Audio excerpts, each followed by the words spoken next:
Somehow, Palpatine has returned. Say what you will about the sequel trilogy, and I'm sure many people will say what they will. There were a lot of people who liked it, and a lot of people who did not. Personally, I was very entertained by them. There's a lot I would have changed, but they were good movies. They were fun to watch. But this line could have been better, should have been better. And there's context that already had existed in Star Wars Legends that could have answered this question. Somehow, Palpatine has returned. In 1991, Dark Horse Comics started the run of a comic series called Dark Empire. I recommend checking it out, it's very good. But one of the main plot threads is Palpatine found a way to get his life force, his consciousness, transferred into a young clone of himself, like in his early 20s. Which, where the story falls in the timeline of Star Wars, is about how old Luke Skywalker was at the time. The storyline has Luke joining the Emperor and embracing the dark side so he could learn more about it, and his sister manages to pull him back from the edge. It's a great storyline. You should definitely check it out. But it sets up a Legends precedent for how that story could have gone. So I'm going to take a few minutes and tell you how I would have done it. If this is something that interests you, hey, stick around, take a listen. If not, hey, we'll see you next time. Alright, so the first change we're going to make is Rey Palpatine. We just don't need it. Rey should still very much be a part of this trilogy, but not as a Palpatine, just as someone. More specifically, someone like Anakin Skywalker, a manifestation of the Force to try and re-establish balance. But a lot gets to stay the same. The First Order exists as a second Imperium, or Imperial Remnant, a collection of the old officers and the New Guard as well, led by Hux and Ren. But from the shadows, the character known as Snoke. You can even keep the creepy, deformed, giant hologram voiced by Andy Serkis as well. Because in this, Snoke has not revealed himself physically to anyone. Not to the officers, not to his apprentice, nobody. He can still possess the ability to lash out in the Force through the hologram.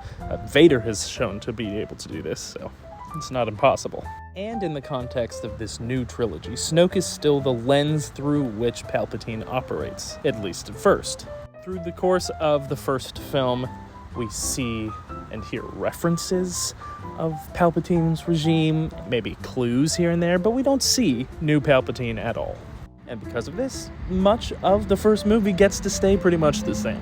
In The Last Jedi, instead of Snoke physically being on board the Supremacy chasing the Resistance, just the two leaders of the Second Imperium are Kylo Ren and General Hux. There's still a across the stars interaction between Rey and Kylo because the significance of Rey as an entity of the Force is known to Palpatine. She is an active threat that he wants to take control of, and he's doing it through his apprentice, Kylo Ren. Although I think also in the context of this new trilogy, we don't need the name Kylo Ren. He can still be Ben Solo, because it's still the bloodline of Skywalker that Palpatine has control over, and he would take pride in that. But Ben and Rey connect. They choose to go together to where Snoke actually is.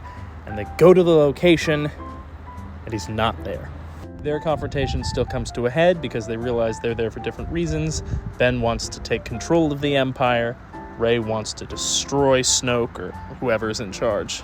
Then they find out there, in the second film, that Palpatine somehow survived. But that gets to be discovered at this lab or research facility or Sith temple that they discover the cloning process and the different elements surrounding it.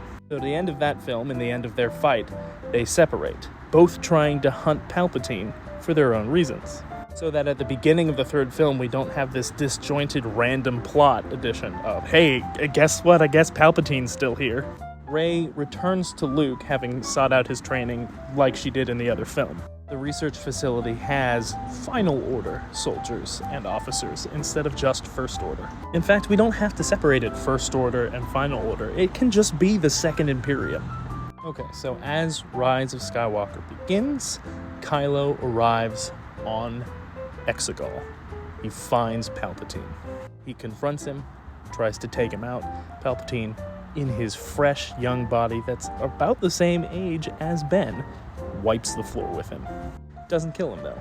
Instead, completely dominates him and gets him back on his side. So the theater changes a little bit. Now we have a fully christened Darth Ren.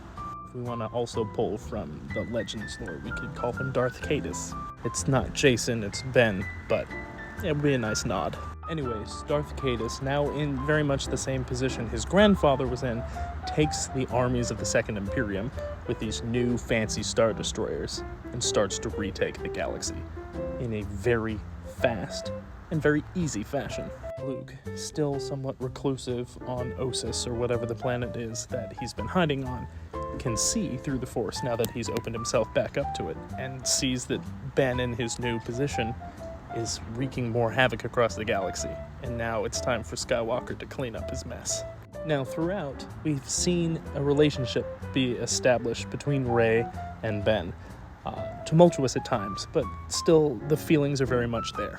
But at the apex, at the climax of the film, we have, once again on Exegol, Rey and her master Luke versus Ben and his master Palpatine in one big fight in the Sith Temple on Exegol. In orbit overhead, General Hux, in control of the fleet of Star Destroyers, is now in open conflict with the mustered fleet of the Resistance as well as the New Republic and all the friends that they've gathered together. So we have your traditional Star Wars space battle, lightsaber battle cutaway. We make a couple of changes in leadership, however. General Organa still dies in the way that she did, very symbolically, but instead of Poe being the de facto leader, we bring back Wedge. Insert a little context where Wedge, being also an amazing pilot, has been Poe's mentor this entire time. Poe is not the leader of the Resistance. Wedge is, inherited from Leia. So Wedge is on board one of the Mon Cal Star Destroyers, and Poe still gets to be in his X-Wing.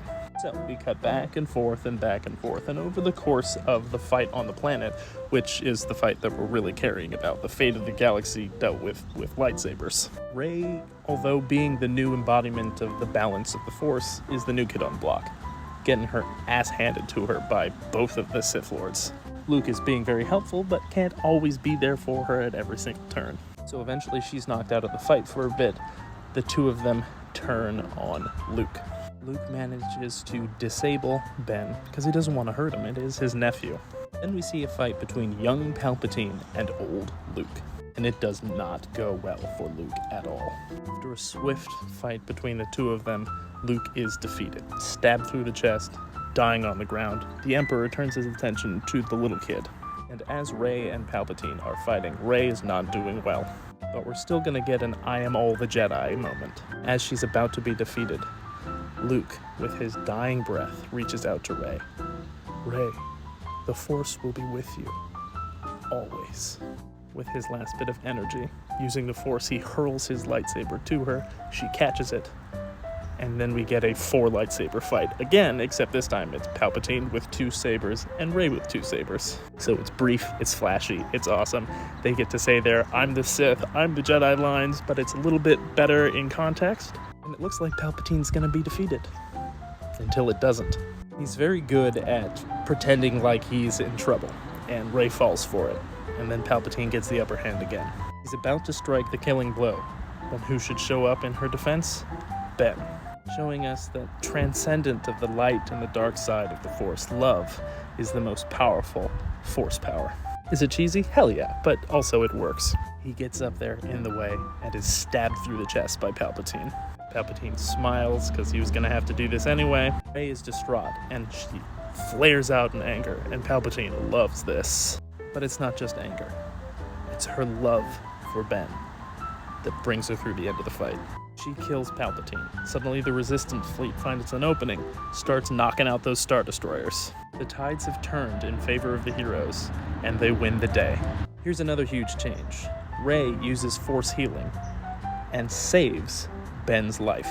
She's too late for Luke, but her and Ben are then able to bring the galaxy into a new age of peace, not through the Jedi or the Sith, but through the Skywalker. Rise of the Skywalker. Anyway, there are a few different ways I would have rewritten that, but that's one of them. Hope it was entertaining. If you agree, disagree, hop in the comments, let me know. Follow me for now, otherwise click the things to interact, you know the drill. The Force will be with you, always.